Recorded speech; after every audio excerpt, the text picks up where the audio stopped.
We see many companies or many experiences that grow without bounds, and you don't take care of orders or business environments that make sense for you as a company. Some of those we've learned through the years, and we try to make the right business decisions that have kept us on the right track of growing responsibly, which we feel we have. The Industrial Sage Executive Series, sharing the stories behind game-changing executives, their organizations, and insights into today's industry challenges. Well, hello and welcome to today's Industrial Sage Executive Series. I'm joined by Dean Cohen, who is the Vice President of Quantum Storage Systems. Dean, thank you so much for joining me today on the Executive Series. My pleasure. Glad to be here. So I'm, glad to have you on here. So, first order of business for those who are not familiar with Quantum Storage Systems. Tell me and our audience, who you guys are and what you do. We are a manufacturer of plastic storage bins and storage containers. We marry it up with wire shelving systems and supply to a wide array of customers complete storage systems in any way to organize your space.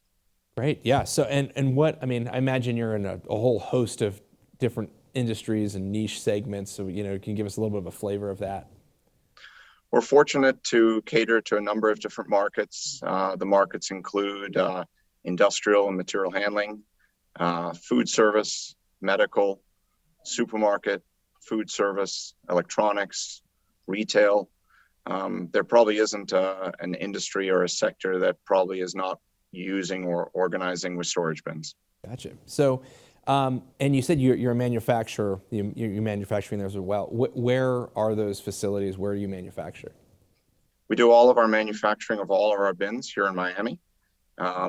We've been doing that since 1988. So I've been doing it a long time and have our own injection molding company here in Miami where we manufacture all the products. That's great. Okay.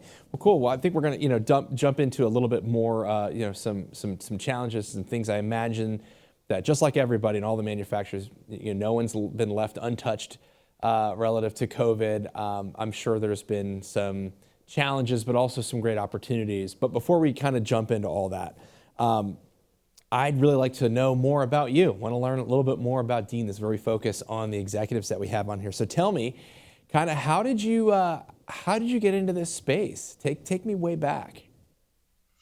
I'm very, very fortunate that my father, who was a very, very large influence on me, was always involved in plastics and introduced me to the plastics world when I was a teenager. And I had an opportunity to come into a custom injection molding business when we were looking to begin our own product line and our own name brand, which was the origins of Quantum.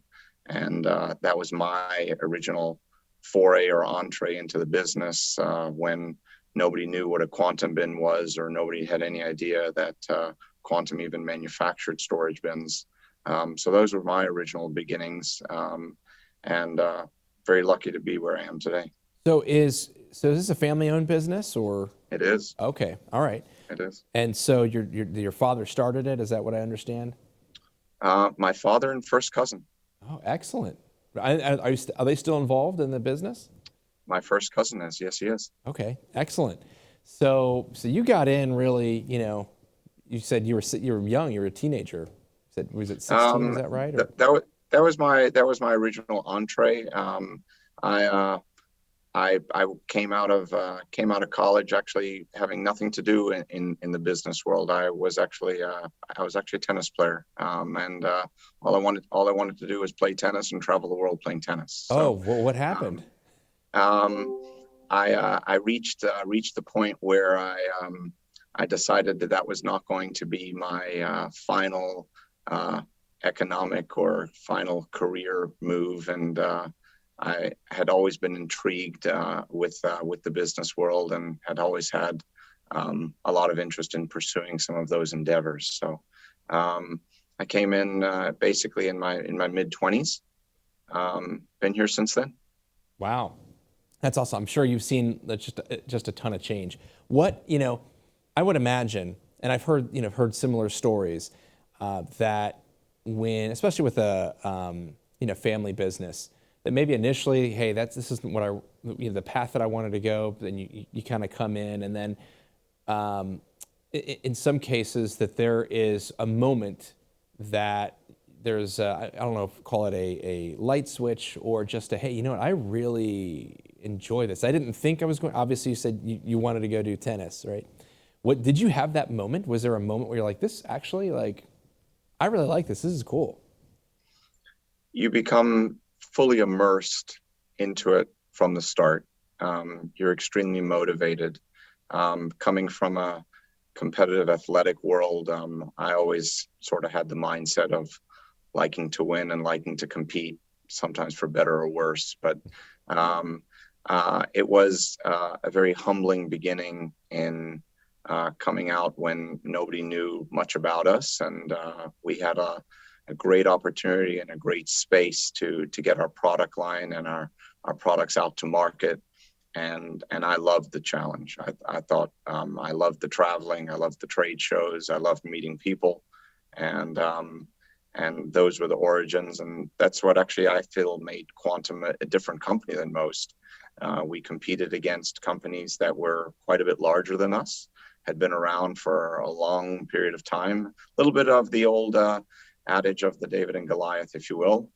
Nobody knew us very well, but we worked hard, and we built a product line today that is amongst the largest in the marketplace, and we have a brand name that's very successfully recognized that we're very proud of. That's fantastic. Well, I mean, congratulations, on you. That is no small feat. Obviously you've seen a lot in your career there. So, what do you have any? And I for those who are watching or listening, we have a list of questions. Big surprise, right? I want to ask you a question that's not on the list, and I'm curious. I think you said you've been here, 26 years. Does anything come to mind in terms of like just massive challenges that you've had to overcome in the business, in the organization, or maybe even in your career that was a big triumphant, big obstacle that you had to clear? Does anything like immediately jump out? Managing expectations.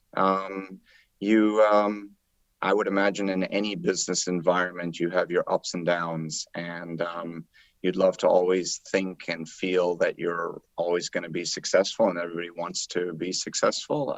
That's not always the reality of what happens out there, and you do win and lose, whether it's accounts, whether it's orders. So we've had our fair share of sort of disappointments, if you will, but as a group and as a team, and I'm very proud to say that the people that are at this company, we probably have in excess of 50 to 60 individuals that have been with us from the beginning, 20 years plus, which is amazing. So the overall milestones have been sort of managing expectations to reach the next level, whether it's a dollar threshold, whether it's a number of bins that we've sold, small little things. We last year we were able to sell, or this current year we were able to sell more than 100 million containers, which is pretty cool. It's a lot of bins that get sold into the marketplace. That's not something that I thought we were going to ever be able to accomplish when I think about those sorts of numbers 25 years ago. 100 million last year. Obviously there's a stat that I've heard that e-com in 2020 grew by like 40%. And I imagine, from storage totes being I imagine one small part of it. But then just as e-com is just growing almost exponentially, it feels like. Right. From a capacity standpoint, before COVID hit, and you said you're delivering 100 million. I mean, were you stretched for capacity? Like, what did that look like? The history of the business has always been a little bit bursting at the seams. We've had a very aggressive sales force, a very aggressive and successful marketing team that has pushed our product very nicely into the spaces that we sell into today. We have a nice background and history of always being very competitive in the products that we manufacture and how we take it to market. In the early days, we had 8 injection molding presses. Today, we have almost 60. The footprint to hold all of our inventory, we started originally in probably 75,000 square feet. Today, we're close to 1.2 million square feet. Managing the capacity has always been, we've always been in a growth mode, but growth within limits. We see many companies or many experiences that grow without bounds, and you don't take care of orders or business environments that make sense for you as a company. Some of those we've learned through the years, and we try to make the right business decisions that have kept us on the right track of growing responsibly, which we feel we have. That's great. So how many total employees do you have? Today, almost 400. Okay. And you said that like 50-ish have been there since the beginning. Yeah. That's pretty remarkable. Why do you think that's the case? We're a family, and I know that probably gets used over and over. I mean, we literally are a family, but it's an extended family. I'm very proud to say that one of my greatest joys of the business is visiting all parts of the manufacturing portion to the warehouse portion to the office portion and knowing everybody by their first name. And I love that. You come to know each other's spouses and kids and the things that are even as equally important as the business world. So I think that as a business unit, we've grown nicely, but we've also protected and taken care of our quote unquote family. That's awesome. No, that's fantastic. I mean, thank you. That's a great story. I mean, you know, obviously within the last, we'll call it close to 2 years at this point now, maybe a year and a half, especially when this episode releases, you know, we'll go back from, you know, March of 2020 when the world kind of stopped. And you're saying that you guys cranked out 100 million storage units, or if I'm saying that correct, containers. You know, there's massive supply chain issues right now, and labor is a big issue. How have you guys managed that? It hasn't been easy. A big portion of our product line is wire shelving, and wire shelving is products for us that is manufactured offshore. We deal with a number of factories offshore. Today, we're importing close to 1,000 containers a year from offshore. So managing the supply chain is a tremendous understatement of the year. That has been very, very challenging in itself. Fortunately, we have a good team that was, I don't want to say ahead of the curve, but it didn't come as much of a surprise to us to see some of the challenges that were forthcoming. We had always been a company that believed very strongly in large inventories. The key in our industry that has been successful for us is having availability to ship your products quickly. And again, it's probably an adage that gets used maybe too often, but if you have products that is well priced and can ship quickly, you're going to be successful. And that has been Quantum's quote unquote magic sauce, which is not a secret sauce by any means, but one that is we've invested in, we've grown our infrastructure, we've grown our footprint from manufacturing space to warehouse space, and we've made sure to have our products available for our customers. So as the supply chain challenges came on board, we were already heavily invested into lots of inventories. Fortunately, we have good relationships with our factories and families offshore that we have suffered probably a little bit less than most with respect to not being able to get product or being significantly delayed.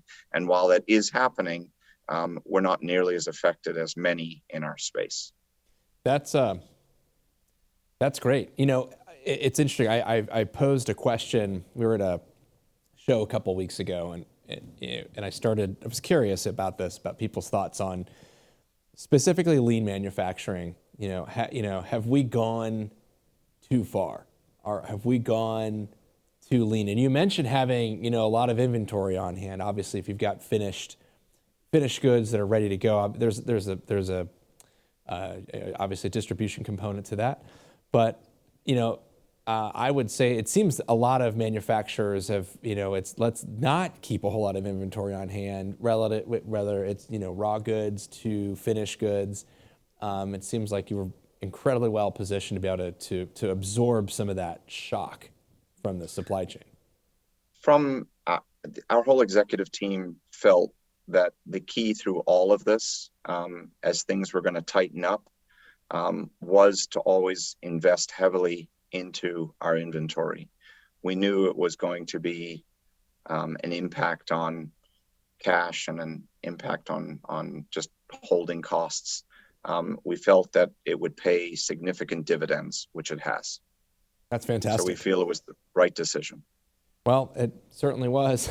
I could say 100%. So congratulations on that. So kind of moving on a little bit more, we've kind of talked a little bit about challenges in the industry. Obviously, the supply chain labor is big. What are some of the now new challenges that you're seeing on the horizon as we're kind of like coming out and like there's a lot of different things going on right now. What are you seeing in the as an industry as a whole are some challenges? The nature of our customer base is changing a little bit. I think it's been a very challenging environment to some of the smaller players that are out there. We continue to see some of the small players, if you will, not being as relevant or having a much tougher time to survive in the current environment. We've continued to see consolidation in some of the age-old, the bigger getting bigger, becoming more dominant. So and what it's caused for us to do is just to stay true to our commitment to our distributors in making sure that they're protected, big or small. You can't be the masters of all the circumstances of whether other businesses or other companies survive or don't survive, but you try and make sure that as their supplier, you do right by them and you price them right, you ship for them quickly, you make sure that they get prompt answers to availability of product and when their orders are shipping. And if you make good, sound business decisions, you'll have a good loyal following. And that's what we've noticed. So while we have probably, like most companies, probably lost some customers in the last 18 months due to the nature of the environment, things for us have remained still robust and busy, and we're excited about the year ahead. Yeah, that's who would have thought? Who knew what was going to happen in March? True. It was True. Very, very scary time. So, we're kind of starting to wrap up a little bit now. What are you doing, really yourself, to stay ahead of your game and to just to make yourself to grow as a leader, even or personally in your career? What are you doing? As a business, we're making significant investments into the digital space. It's no secret that kind of a little bit some of the old school of the way things used to get done, you need to change with the times. So critically important that we stay up to date with technology, with digital content, with enhanced content, that our product is very easily found within search engines when our customers are selling our product in their online platforms, that our images are presented well, our application images are shown well, our 3D rotations of the images present well, and that basically customers, when they're searching for our type of product and looking for storage bins or looking for storage solutions, that they come across Quantum's range of product, which is easy to navigate, easy to find through, easy to click through. And then again, at the end of the day, I'd like to believe my bin is the most beautiful bin on the planet, but it is critical that it's sold at the right price and that it can ship quickly. And that we have found that those two things we've married nicely. And as long as customers and companies can find our product and represent our product well, and then they know that they have a good solution, that they're going to get priced competitively and the product's going to be available for them and available quickly and communicated very quickly as far as with tracking, you've got a winning solution. Absolutely. Well, that sounds like you have quite the operation going on down there. I'd love to, next time I'm in, you said you're in North Miami, Florida. I'll have to come stop by. I'd love to come check you guys out. It's a nice area. We love it. I'll come in the winter. How about that? We have two temperatures, hot, not as hot. There you go. That makes a lot of sense. Dean, listen, thank you so much for your time. For those who would like to learn more about you, they can go to quantumstorage.com. Is that accurate? It is. For all your storage needs, sounds like they've got quite a few things going on. But again, Dean, thank you just for spending some of your valuable time with us. My total pleasure. Thank you. All right. Well, that wraps today's Industrial Sage Executive Series interview with Dean Cohen, who is Vice President of Quantum Storage Systems. So you can check them out, quantumstorage.com, if you have any needs there. Sounds like they got quite a impressive company. I loved hearing about the culture and the history and just sort of their response through the pandemic and how it looks. Things are very bright for them. It's great. So that's all I got for you today. Thank you for watching or listening. If you are not subscribed, I highly recommend getting our email list because you're missing out great content like this. So I'll be back next week with another episode on Industrial Sage. Thank you for joining us for this week's episode. Get notified every time there's a new episode by signing up for our email newsletters. You can also subscribe wherever you get your podcasts. And while you're there, please leave us a review so more industrial professionals can find us. Want us to tell your story? Go to industrialsage.com. This week's episode was produced by Rika Wiersma, filmed and edited by Optimum Productions, and our executive producer is Danny Gonzalez. Thank you for watching Industrial Sage.